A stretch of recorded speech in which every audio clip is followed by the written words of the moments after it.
आज मैंने एक प्रश्न उठाई है, ये यूनिवर्सिटी एग्जाम्स का क्वेश्चन है या हिस्ट्री ऑप्शनल का जो क्वेश्चन है वो बन सकता है। भारत में तुर्कों के सत्तासीन होने के कारणों की विवेचना करें, उनकी सफलता का कारण बताएं। मतलब भारत में जो तुर्क आक्रमणकारी आए, चाहे वो मोहम्मद गौरी हो या गजनी हो, उससे पहले अरब आक्रमणकारी मीर कासिम हो, या कोई भी छोड़ो हटाओ जो सिकंदर हो, उन सब का भारत में जो सफलता रहा, इसका क्या कारण रहा, इस विषय पर चर्चा करें। तो अगर आप देखेंगे कि भारत में जो भी आक्रमणकारी आए हैं, आप गौर से अगर देखें हैं भारत के नक्शा को, तो ये उत्तर भारत का मैप है, देखिएगा। और इधर आप जानते हैं कि ये साइड में पूरा का पूरा हिमालय है, ठीक। और भारत का दक्षिणी हिस्सा में समुद्र पड़ता है। तो ये उत्तर भारत का जो ये पश्चिमी प्रांत है, यही एकमात्र तरीका है बाहरी आक्रमणकारी का भारत में प्रवेश करने का। तो कौन सा प्रांत है, देखो ऊपर नॉर्थ होता है और इधर क्या है, वेस्ट है। मतलब उत्तर पश्चिम सीमा प्रांत से ही सारे के सारे भारत आक्रमणकारी भारत में प्रवेश करते हैं। किस सीमा प्रांत से, उत्तर पश्चिम सीमा प्रांत से सभी के सभी आक्रमणकारी भारत में प्रवेश करते हैं, ठीक। क्यों, क्योंकि उत्तर पूर्वी सीमा प्रांत क्या है आपका, हिमालय है, और हिमालय को पार करना नामुमकिन सा है उस समय, क्योंकि अभी तो बहुत सारे टेक्नोलॉजी आ गए। लेकिन दक्षिण भारत में आप क्या है, देख रहे हैं कि तीन तरफ से समुद्र से घिरा हुआ है। तो जिस वजह से बाहरी आक्रमणकारी जो मध्यकाल में आक्रमण हुए या प्राचीन काल में आक्रमण हुए, वे सभी के सभी आक्रमण कैसे हुए, उत्तर पश्चिम सीमा प्रांत से। आप लोगों को एक बार फिर बोल दूं कि लास्ट तक बने रहिए, अच्छी चीज़ें, अच्छी पढ़ाई और अच्छा क्लास, शुरू में बोरिंग होता ही है, आप अंतिम तक बने रहिए, मेरा याद करवा देने का प्रॉमिस मेरा है, ठीक है। लास्ट तक बने रहें, क्लास में आपको याद हो जाएगा सारी चीज़ें। तो इंट्रोडक्शन क्या लिखेंगे, इंट्रोडक्शन में क्या लिखेंगे, भारत में होने वाले तुर्क आक्रमण। अगर हम एक बार इंट्रो लिख दें आपको बॉक्स में बना के, तो इंट्रो में क्या लिखेंगे, भारत में होने वाले तुर्क आक्रमण उत्तर पश्चिम सीमा प्रांत से हुआ, उत्तर पश्चिम सीमा प्रांत से हुआ,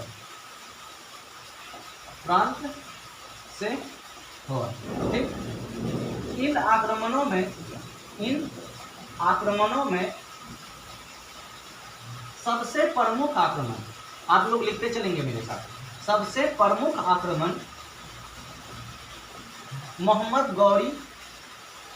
पहले गजनी आया है, मोहम्मद गजनी एवं गौरी द्वारा माना जाता है, गौरी द्वारा माना जाता है, ठीक है।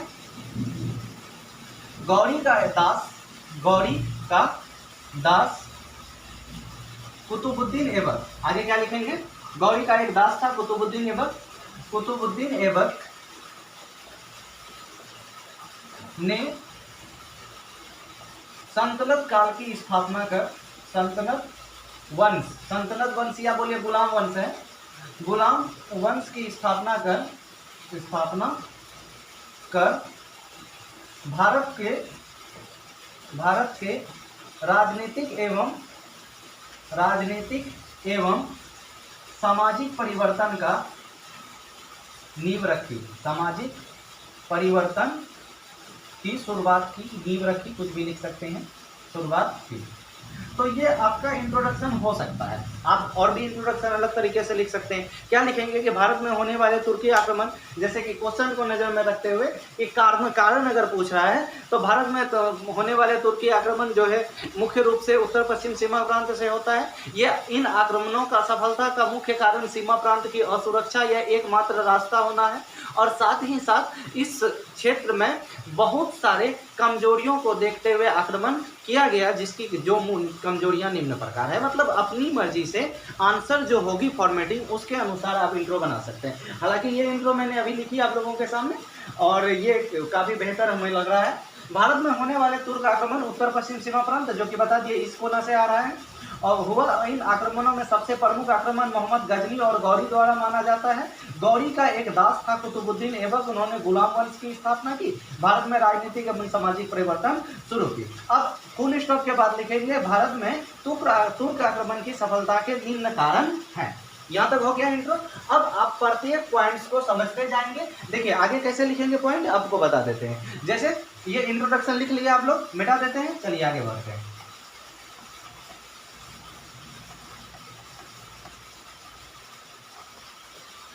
तो पहला अगर हम देखें तो पहला है आपसी फूट और सार्वभौम सत्ता का अभाव। क्या बोल रहे हैं? आपसी फूट और सार्वभौम सत्ता का अभाव निम्न कारण है लिख के 1 नंबर देंगे। आपसी फूट और सार्वभौम सत्ता का अभाव लिखकर आप क्या करेंगे? हेडलाइन बना देंगे, उसके अंदर लिखेंगे। तो अब उसके अंदर क्या लिखेंगे? ये सारी बातें हम सिर्फ समझा रहे हैं। अगर आपका दिमाग खुला है तो 1-2 बार इस वीडियो को देखेंगे तो पूरी तरह से याद हो जाएगा, क्योंकि आपने बोला टफ है तो फिर इजी करना मेरा कर्तव्य बन जाता है ना। चलिए, आपसी फूट और सार्वभौमिक सत्ता का अभाव। आपसी फूट का क्या अभाव है? आप देखेंगे कि भारत छोटे छोटे राज्यों में अब बटा हुआ था। यहाँ तक कि विपरीत परिस्थितियों में भी, विदेशी आक्रमण के स्थितियों में भी ये सारे राज्य मिलकर एक नहीं हुए, और जो भी युद्ध लड़ी या लड़ाइयाँ लड़ी गई वे सभी एक एक करके लड़े, जिससे विदेशी आक्रमणकारी, तुर्की आक्रमणकारी को इन्हें हराना काफ़ी ज़्यादा सरल हो गया था। तो क्या लिखेंगे इसमें कि भारत के राज्य छोटे छोटे, भारत संपूर्ण भारत छोटे छोटे राज्यों में बटा हुआ था। यहाँ एक सार्वभौमिक सत्ता का अभाव था।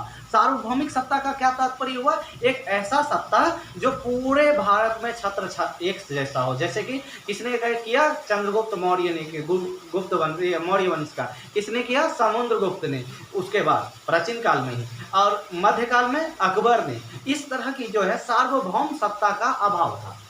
संपूर्ण भारत छोटे छोटे राज्यों में बटे हुए थे, और यहाँ तक कि विपरीत परिस्थितियों में भी वे अपने आपसी मन मुटाव को भुलाकर, आपसी झगड़ों को भुलाकर एक ना हो सके, जिस वजह से विदेशी आक्रमणकारी जब भी आक्रमण किए तो उन्हें अकेले अकेले युद्ध लड़ना पड़ा, और तुर्की आक्रमणकारी और विदेशी आक्रमणकारी के लिए इन्हें हराना काफ़ी ज़्यादा आसान हो गया। तो पहला पॉइंट क्या है कि भारत का छोटे छोटे राज्यों में बटा होना, सिंपल है, यानी तो क्या लिखे हैं? आपसी फूट और सार्वभौमिक सत्ता का अभाव। ठीक, अब अगला देखिए, दूसरा पॉइंट को हेडलाइन बनाएंगे आप, दोषपूर्ण सैन्य में संगठन।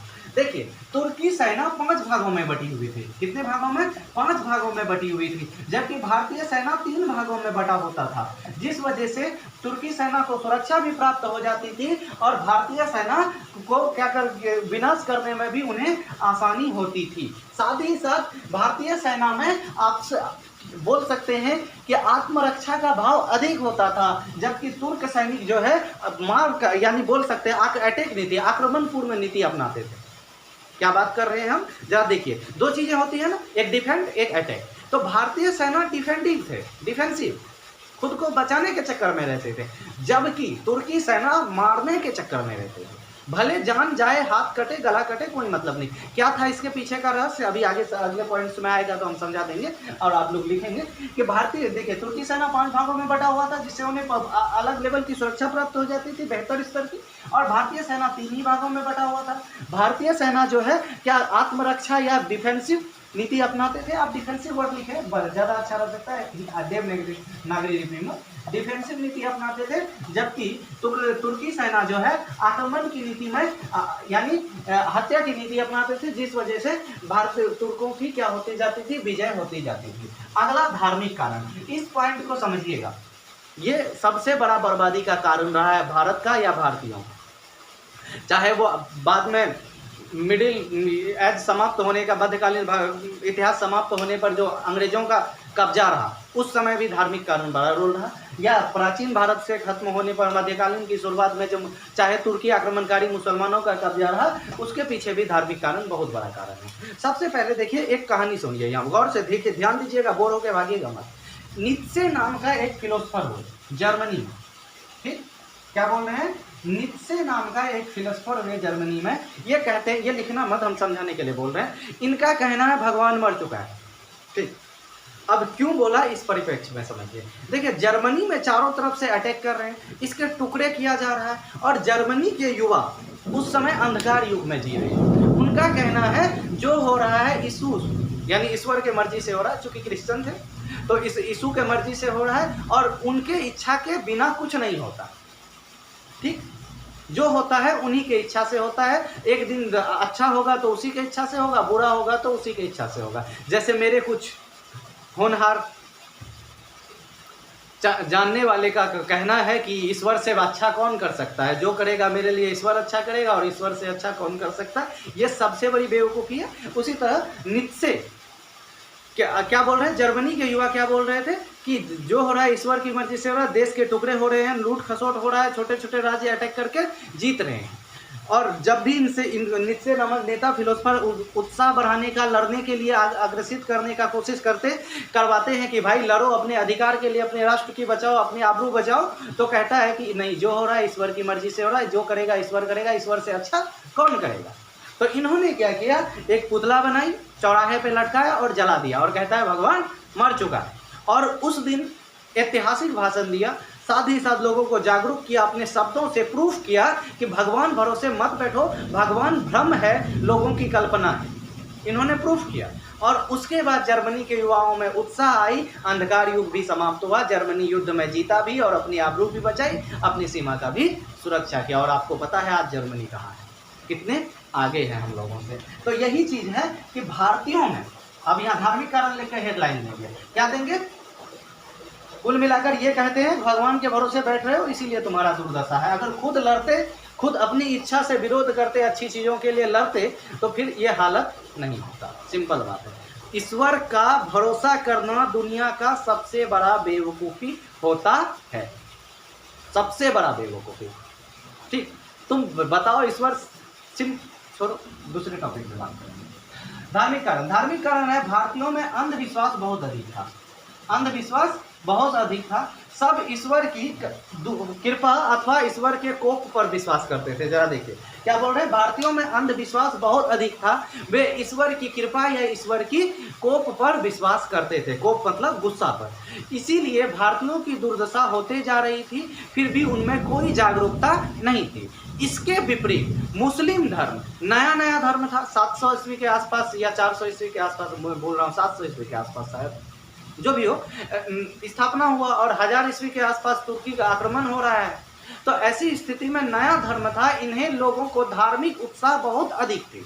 ये सारी पॉइंट्स लिखनी है आपको कि वह उनके सेनानायक लोगों को कहते थे कि ईश्वर का आदेश है, अल्लाह का आदेश है कि संपूर्ण विश्व पर मुसलमान का कब्जा हो और जो इस कार्य में सहायता करेगा उन्हें जन्नत नसीब होगी। तो इस आदेश को लेकर अपने सेनापति के कहने पर वे लोग मारने और मर मिटने पर तैयार हो जाते थे। आपको याद होना चाहिए, ये इतिहास की समझने की विषय है, जहाँ जहाँ धर्म के कारण लोग लड़ा है, राजाओं का फायदा हुआ है। और आम लोग क्यों जान देगा, पैसा के लिए, वो तो कमा लेता था, खेती करके जिंदगी कर लेता था, तो धर्म के लिए जान लेता था राजा, और लोग धर्म के लिए जान देते थे। तो जहाँ जहाँ धर्म के लिए लड़ा गया और वहाँ जीत हो गई। ठीक है, तो राजा धर्म के लिए लोगों को लड़ाते थे। ये सारी पॉइंट्स आप इसमें लिख सकते हैं। तो हिंदुओं में अंधविश्वास, कोप और कृपा, ऐसा मानते थे कि ये ईश्वर की कुदृष्टि है। कलयुग में इनका मानना था, कलयुग में मुसलमानों की ही जीत होगी क्योंकि यह बुराइयों की युग है। तो ये सारी पॉइंट्स आप इसमें धार्मिक कारण में लिख सकते हैं। सामाजिक कारण, अब देखिए, भारतीय ऊंच नीच और जाति प्रथा में विभाजित था।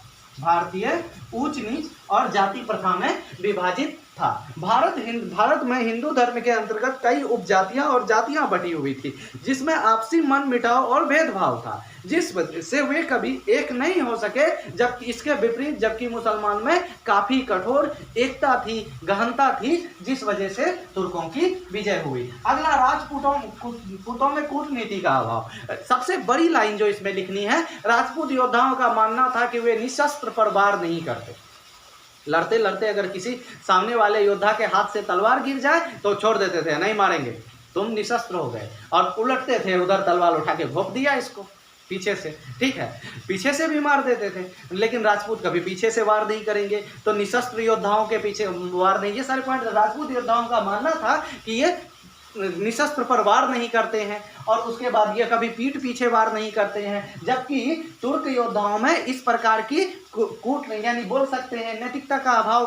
बोलना थोड़ा, युद्ध में तो सब नैतिकता होती है, अब बोल सकते हैं हम कि जबकि तुर्क योद्धाओं में इस तरह की समय का फायदा उठाने की पूरी कोशिश की और अपने कूटनीति का प्रयोग के कारण हर युद्ध को जीतता गया। साथ ही साथ अब देखो अगली चीज क्या है, एक पॉइंट और समझो, 1191 में तराइन का पहला युद्ध, तराइन का प्रथम युद्ध पृथ्वीराज चौहान और मोहम्मद गौरी के बीच। कौन? पृथ्वीराज चौहान और गौरी के बीच, जिसमें आपको पता है कि जो है गौरी हार जाता है, पृथ्वीराज चौहान जीत जाता है। तो गौरी को बाइज्जत बरी कर देता है, जाओ भाई ससम्मान वापस चले जाओ, हम तुमको नहीं मारेंगे। लेकिन आपको पता होना चाहिए कि अगली बार 1192 ईस्वी में यही तराइन का दूसरा युद्ध गौरी वापस सेना लेके आता है और पृथ्वीराज चौहान को हरा के मार देता है। तो ये नैतिकता के कारण, राजपूतों का नैतिकता के कारण, कूटनीति के अभाव के कारण क्या हुआ, इनकी हार होती है। अगला मुसलमानों का उच्च नेतृत्व, देखो अगला क्या है। मुसलमानों में उच्च नेतृत्व थी। मुसलमानों में गौरी और गजनी जैसे महान सेना नायक हुए, जबकि राजपूत योद्धाओं में या हिंदू योद्धाओं में, भारतीय योद्धाओं में इस प्रकार के सेना नायकों का अभाव था। हालांकि जयचंद और पृथ्वीराज चौहान जैसे साहसी और बहुत ही उच्च कोटि के सेना नायक थे, लेकिन इनमें दूरदृष्टि का अभाव था। क्या था? दूरदृष्टि का अभाव। दूरदृष्टि का अभाव से आप लोग समझ गए होंगे 1191 का तराइन युद्ध में गौरी को छोड़ देना, अगर तभी मार देते तो बात तो खत्म था। अगला है सामंती सेना पर निर्भरता। धीरे धीरे राजा विलासिता में डूब गए और उनके पास धन की अभाव हो गई, तो वो अपने सामंत के सेनाओं पर निर्भर रहने लगे। राजाओं की सेना, अपनी सेना या तो छोटी होती थी, कमजोर होती थी, जिस वजह से वे सामंतों की सेना पर निर्भर रहे और सामंत मौका पाते ही राजा को हराकर स्वयं राजा बनना चाहते थे, जिस वजह से भी भारत में कमजोरी आई। अगला हिंदुओं की अहिंसात्मक नीति।